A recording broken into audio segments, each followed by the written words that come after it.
science story, huh? These NYU scientists, I felt right. But I was so And I just thought, well, I had figured it out. It was that golden moment. Because science was on my side.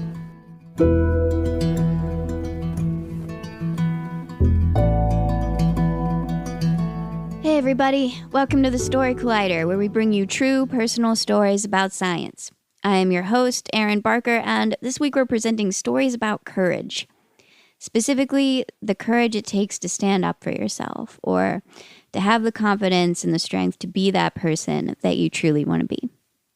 Our first story today is from Margaret Rubega. It was recorded in October 2018 at Real Artways in Hartford, Connecticut, at our show in partnership with the University of Connecticut's College of Liberal Arts and Sciences and Public Discourse Project. The theme that night was intellectual humility.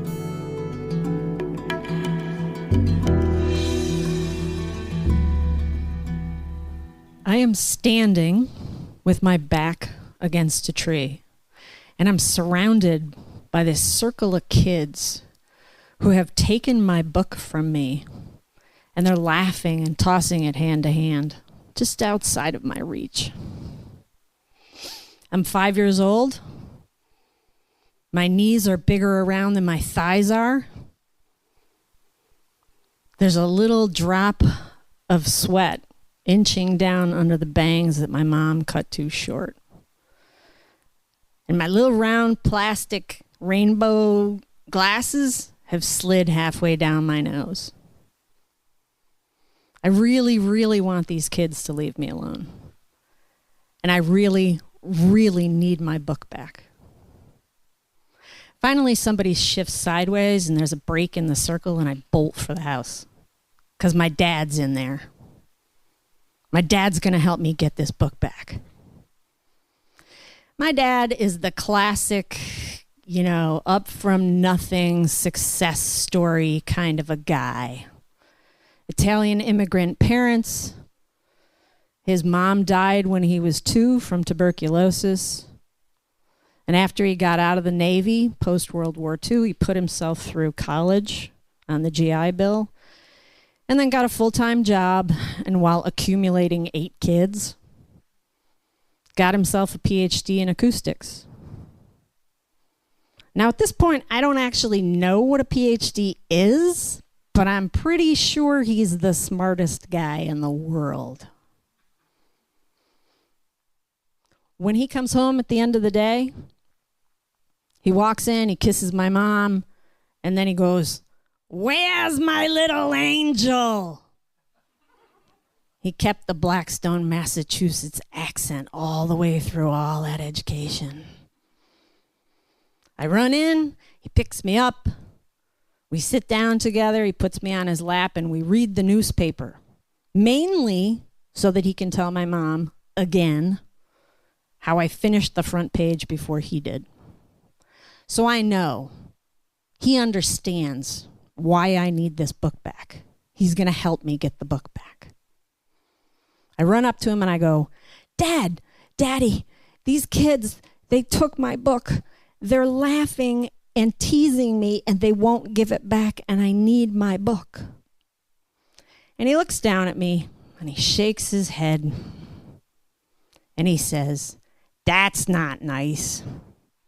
That's not nice at all." And then he says to me, "You know what I want you to do?" He puts out his hand, palm up, puts out his other finger like he's pointing at the sky. And like he's chopping wood with the finger in the hand, he says to me, "I want you to go out there and tell them who you are." I just look at him, I don't get it.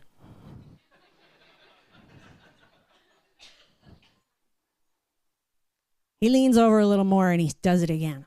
"I want you to go out there and tell them who you are." I look up at him and I blink and I blink and I try to swallow. He's not going to help me. He's not going to help me get the book back. tell them who you are. So I turn around and I go back outside. And I bend down and I pick up a rock. The kid who took my book in the first place is out in the middle of the lawn prancing around, flapping my book up and down. And I walk up to him. And my knuckles already hurt, but I squeeze the rock a little bit tighter. And I say to him, "Give me my book back or I'm going to hit you with this." And he stops prancing. And he looks me up and down and he smiles. And I stare at him right in the eyes. And very slowly his smile fades. And then he holds the book out and says, "Geez, I was just kidding." And I take it from him. And because I'm not sure that my knees are going to hold me anymore, I sit right down on the lawn with it. After that, I don't get less scared. But whether he says it out loud to me or I just hear it in my head, every time, it's take this hand and this finger and tell them who you are. When we move mid-year, mid-school year, I get the 6th grade teacher, the 6-foot-tall guy, the only male teacher I've ever had. The one who whips the chalkboard eraser at boys who are fooling around. Every time he shouts, I flinch. And one day he asks me to go up to the board and do a long division problem. So I get up there, and I hate the way chalk feels in my sweaty hand, but I squeak it out. Very slowly, carefully, meticulously, one step at a time, just like Sister Agnes showed us back in October. And I turn around and he looks at the board and he says, "Jesus, that's not new math. You couldn't make that problem any longer." And the bell rings, and I pick up my stuff and I walk out. And the next morning, I inform my parents that I am not going back to school until I can be in somebody else's class. I got through 2 whole books while they were talking to the principal. And then they stuck me in an empty classroom with the teacher. And he said to me, "I wasn't making fun of you. I was just pointing out to the other students how complete your problem was, how completely you had worked it out." And I just stared at him, looked him in the eyes, blue, a little bloodshot. And he cocked his head to one side and he looked at me and he said, "You're tougher than you look." And I said, "Only when I have to be." So by the time I get to college, I have figured out why I like reading books while sitting up in trees, and I'm taking every biology class I can get into. And I'm thrilled, just thrilled, when I get a work-study job. Skinning birds for study specimens for the school collection. Now this is the first thing I have ever done in my life, the first physical thing that I seem to be able to do instinctively, effortlessly, better than other people. My hands just seem to know how to get it done, to separate the skin from the bones and the muscle underneath, and what's inside is complex and fascinating and beautiful. So I'm sitting, hunched over a bird on the bench, and the professor who I work for comes up behind me and puts his hands on my shoulders, a little low. And he's a guy with a really bushy mustache. He leans over and he says to me, "How's it going here?" And I swear to God, I can feel the mustache brushing the hair on the top of my head. And I just hunch over the bird and I go, "Fine, everything's fine." And when I go to leave, he goes to pat me on the back, but he puts his hand on the back of my neck and he leaves it there until I step away with my arms prickling. Go back to the dorm and have a really long shower and start thinking about applying for a work-study job at the dining hall. But I'm halfway through an owl. I can't just leave an owl. So I go back the next day, and I'm just sewing the bird up. It's the last step. And he comes up behind me again, puts his hands back on my shoulders. I can feel his belt buckle in the small of my back. And I straighten my back up so that his hands fall off my shoulders, and I raise my hands up out of the bird. Still bloody. One palm up. One finger pointing at the ceiling. And I say, please don't touch me. There's no reason for you to touch me. And he backs up, and he never touches me again. Now, by the time I get out of college and do a couple of years of field work, my knees are no longer bigger than my thighs, and I've learned how to blow dry my hair, and I'm dating this really sexy cop. He's got these brown curls and this tight muscular body and this cleft in the middle of his chin. Everybody likes him, and I touch him a lot. And we're sitting in his car outside my parents' house when I tell him that I've decided to apply to biology graduate schools and that it's going to mean moving to wherever I can get in, because that's how biology graduate school works. And he says to me, well, why don't you marry me instead? And I say, why instead? And he says, well, because I can't follow you around. And you can't go on being a biologist after we have kids. I take my hand off of him. And I say, I am going to be a biologist. And I'm not sure I'm going to have kids. When I go in the house, my dad's the only one up. He's sitting at the table in the kitchen. And I sit down and I tell him that me and the sexy cop have broken up. And I tell him why. He shakes his head. And he says, you can't keep breaking up with men over this biology business. Who's gonna take care of you? I'm stunned. And then, instantly, I can feel pressure behind my eyeballs and my heartbeat in the palms of my hands. And I think, are you fucking kidding me? All these years, all this screwing up my courage, and standing up for myself because you told me to. Do you really think that I need somebody to take care of me? But I don't say it. He must have seen it in my face, though, because when I look back at him finally, his eyes are full of tears. And I watch him. He swallows, and then he swallows. And then he says to me, I just want you to be safe. And just like that, I'm not mad anymore.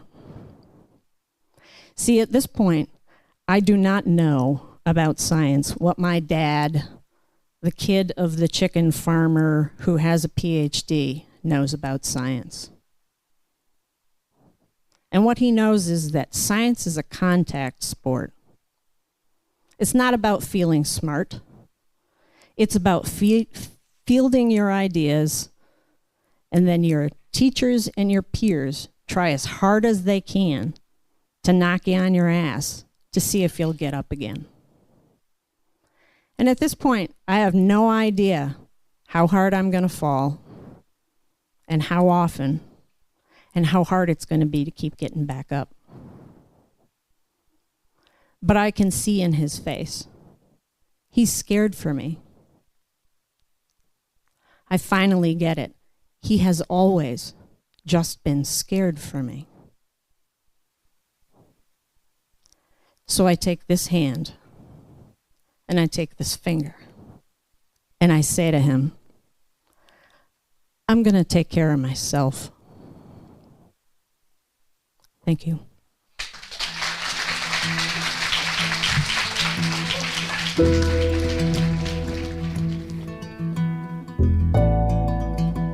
That was Margaret Rubega. Margaret is a professor in the Department of Ecology and Evolutionary Biology at the University of Connecticut. She is the Connecticut State Ornithologist, which personally I find very impressive. And as such, she's had to counsel a lot of homeowners about whether woodpeckers are eating their houses. They aren't, she says. And talked to a lot of journalists. Hoping to get better at it, she has taught science communication and writing classes along with biology classes for the last 10 years. And she currently leads a National Science Foundation-funded research group studying methods of training graduate science students to talk and write for non-scientists. You can find her on Twitter at Prof. Rubega.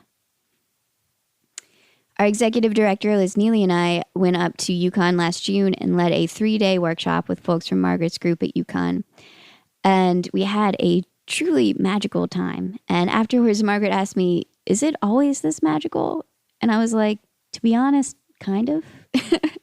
I mean, they were a really fantastic group with amazing stories, but anytime you get folks to dedicate a block of time like that to developing and sharing their stories with people that they may have known for years, but who have never heard their stories before, it's a magical thing.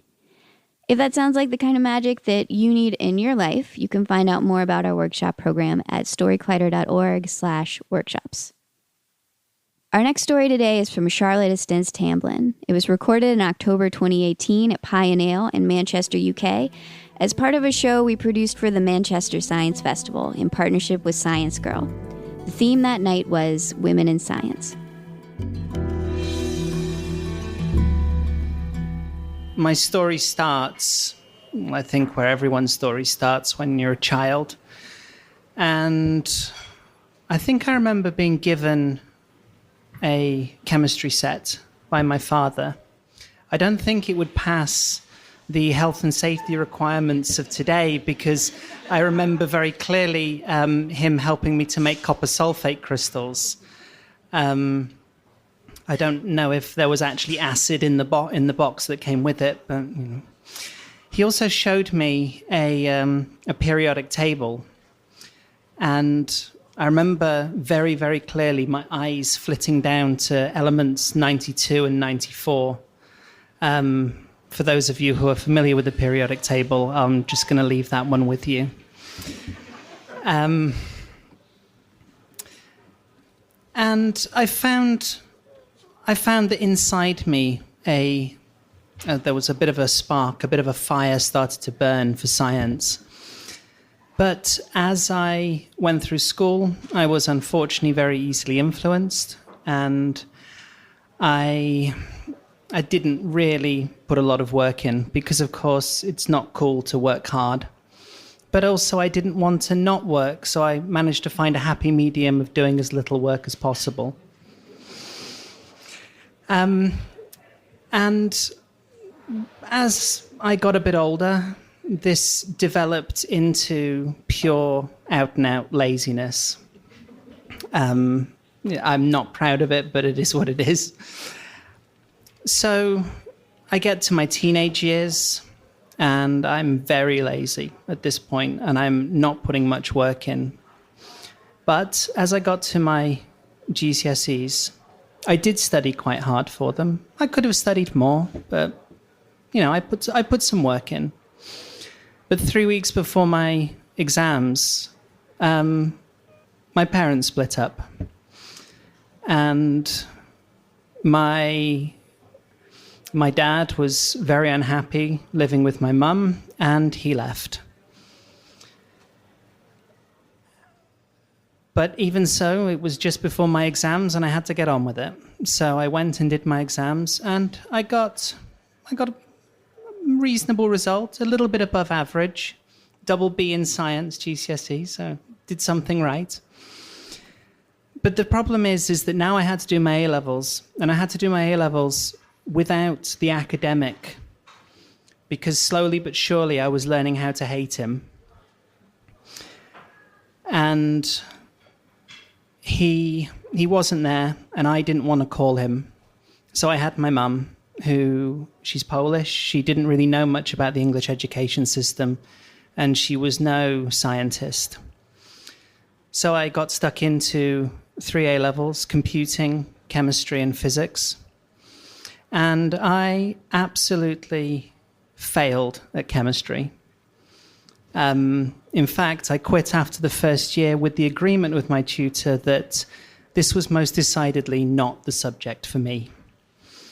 I dragged myself through physics, and I blew all of my exams. In fact, when my results came through, 3 A-levels, 3 results, they spelt out a word, E-N-D,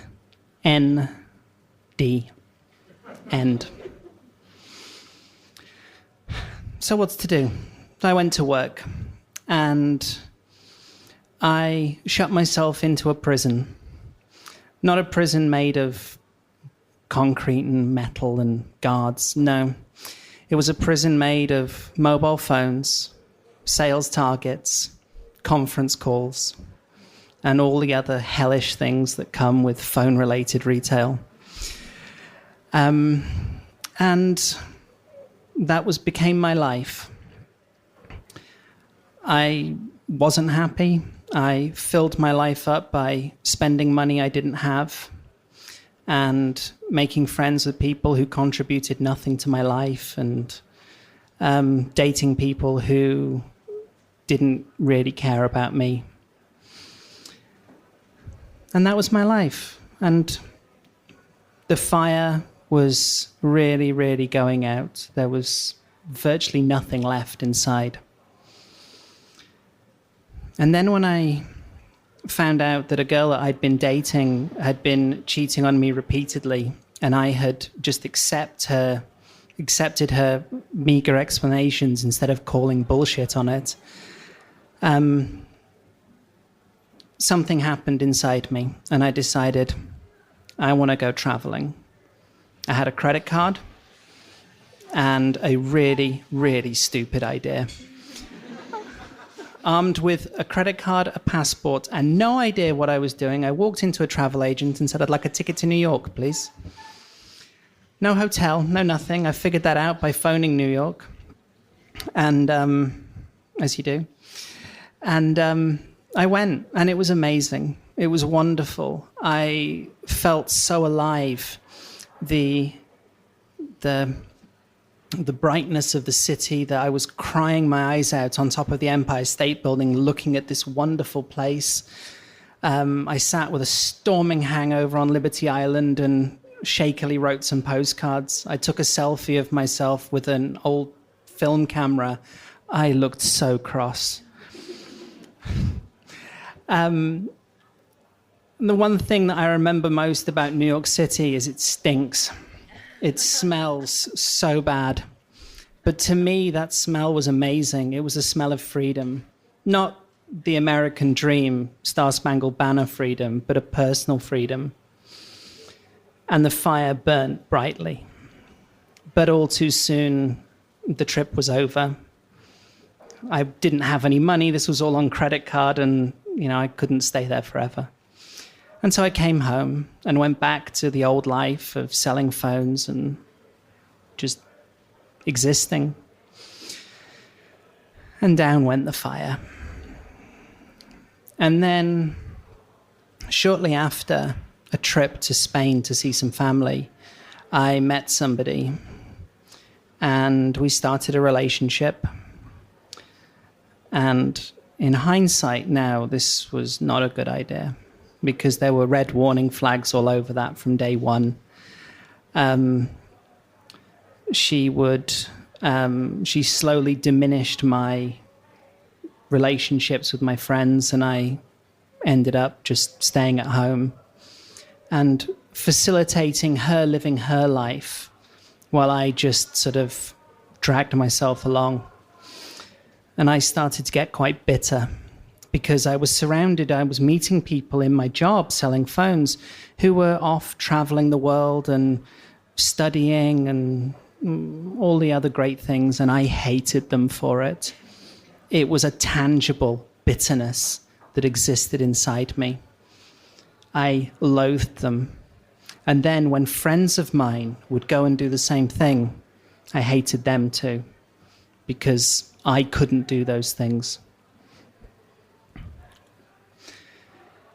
In a last-ditch attempt to try and make something of this life, I applied for a job, for a promotion. And the idea was to get the manager's job in the town where I lived. And they didn't give me that. They offered me a job in a town 40 miles away. Same job, but just miles and miles away. I was angry because I was really at the bottom of the pile now. And I had a shouting match with the head of recruitment for this phone company in a regional managers conference in front of everybody. And but in all fairness, he shouted back as well. It wasn't just one way.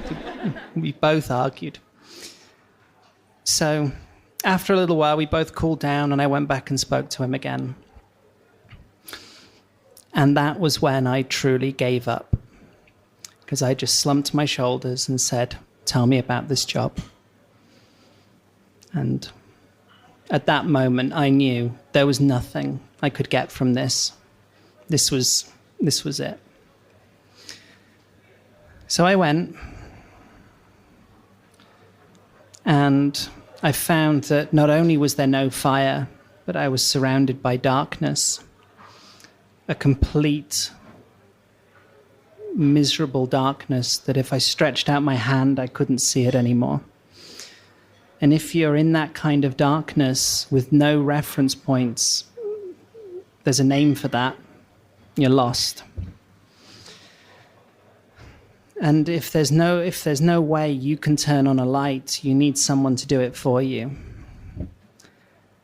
And that someone was quite unexpected, because it took the form of a rather scruffy emo girl who walked into the shop. And we talked. She was looking for a job. I needed a member of staff, and myself and my assistant manager interviewed her, and she gave a good interview. Even to this day, she says she blagged it. But and suddenly, I found myself feeling something inside. And I wasn't used to it, because as we spent time together and as a little friendship started to develop, I felt happy. But the happiness was tempered because I couldn't get out of my prison, and I knew there was no getting out of it. And time went on, and our friendship got a little bit closer, and I can leave how close it got to your imagination.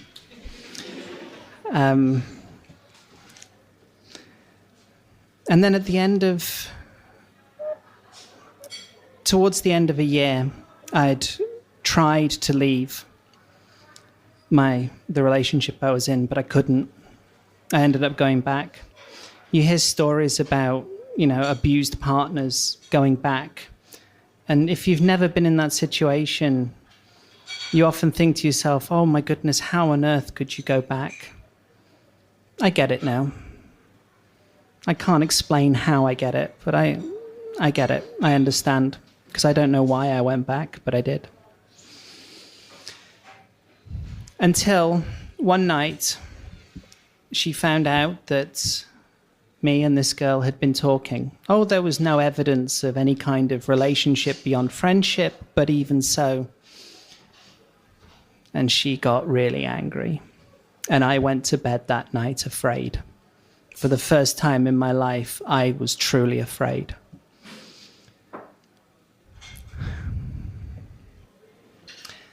So I thought, I have to escape.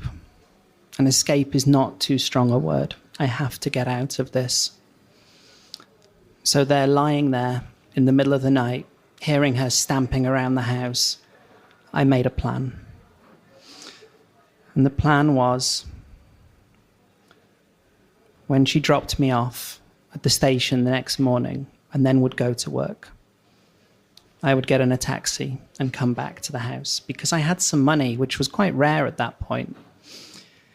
And but it was so hard to get back into that taxi. It was so hard to miss the train. It was so hard to get in the cab to go back to the house. And then it was hard to gather my things together. It was hard to call my mum and say, please, can you bring the car round? I've got to get out of here. And somehow I managed it. But I was even afraid of taking things that were mine. I left with a minimal amount of stuff. It's quite a good way of having a clear out.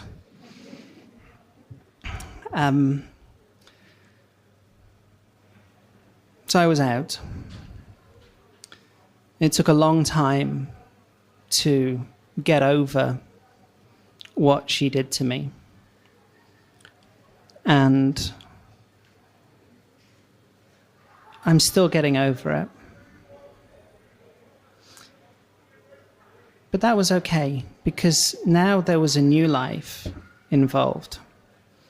And me and this woman who was my friend, we started seeing each other properly. We made it official. Of course, we were still working together, so I had to keep it quiet in work. But we started traveling. And the first trip we took, we traveled all the way up Poland, half my heritage, and visited Chernobyl as well, which was just amazing. And then the fire was back in my life. But something was tempering it. Something was stopping it from burning. But it was only after we got married and traveled all the way around the world. And we were stopping off in New Zealand, and we ticked off so many bucket list entries. And, had a drink in the Green Dragon in Hobbiton. I got back and I thought, I know what I have to do. And so one morning I woke up and I said to her, I want to go back to school. And she said, why? I said, I want to study chemistry. She said, what for? I said, I'd like to teach it. And she said, well, go do it then, and rolled over and went back to sleep. So I thought, well, okay, fine, I'll go and do it. I found an access course. I discovered that access courses exist. And I resat my maths GCSE, and very quickly I thought, I'm going to get the best I can get. So I'm going to get an A at my maths, and I'm going to get 45 out of 45 distinctions at my access course. And I did. And I got it. And in doing so, we had to look at universities. And it was a visit to Loughborough University, and I said, could I study radiochemistry as part of my master's? And they said, no, you'll need to go to Manchester for that. So I text my wife, and they say, I'll need to go to Manchester. 4 minutes later, a text came back saying, I've booked us on the open day. And so they demanded, of course, it's Manchester, they demanded the very best grades that I could deliver. And that's what I gave them. And we moved to Manchester. And I study chemistry, and I've never been happier. Thank you.